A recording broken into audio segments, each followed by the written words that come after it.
Bismillahirrahmanirrahim, wassalatu wassalamu ala ashrafil mursalin. Bienvenue dans cette séquence dans laquelle on va étudier un écoulement permanent d'un fluide parfait incompressible. Donc, définissons d'abord la notion de débit. Donc, en appelant dV et dm respectivement le volume élémentaire et la masse élémentaire traversant une section donnée S pendant le temps élémentaire dt. Donc, on définit le débit volumique, QV, égale la variation de volume par unité de temps. Et le volume, dV, égale à la section, qui est plus ou moins dans une conduite en général sans changement de section, donc elle est constante, égale à S fois la variation de longueur. Et on sait que la variation de longueur par unité de temps, c'est tout simplement la vitesse. Donc, le débit volumique égale à S, la section, fois la vitesse moyenne. Concernant le débit massique, c'est la variation de la masse par unité de temps. Et on sait que la masse égale à la masse volumique fois la variation de volume. C'est la définition donc de la masse volumique. Rho égale à dm sur dv.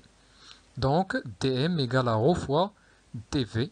Donc, dv par dt, on l'a déjà vu, c'est quoi? C'est tout simplement le débit volumique. Donc, qm égale à ρ fois le débit volumique égale à ρ fois la section, donc la masse volumique, ρ, fois la section de l'écoulement, fois la vitesse moyenne de l'écoulement. Donc, si la masse élémentaire dm de fluide, donc s'est écoulée à travers S1, est la même que celle qui s'est écoulée à travers S2. Donc, cela traduit la continuité de l'écoulement, c'est-à-dire la même masse de volume qui s'écoule à travers S1 va s'écouler à travers S2. Donc, cela traduit que cet écoulement est continu. Donc, on déduit ce qu'on appelle l'équation de continuité. Donc, la masse qui s'est écoulée à travers S1, donc bien sûr, elle sera égale à ρ fois le volume. Ça, c'est le volume.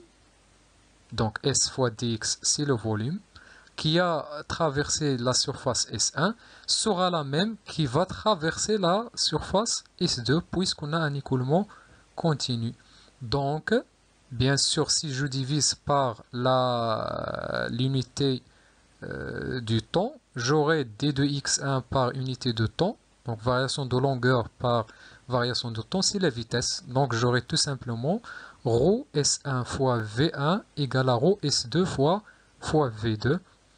C'est-à-dire S1 fois V1 égale à S2 fois V2. C'est l'équation de continuité. Merci pour votre attention et à la prochaine. Salam alaikum wa rahmatullahi wa barakatuh.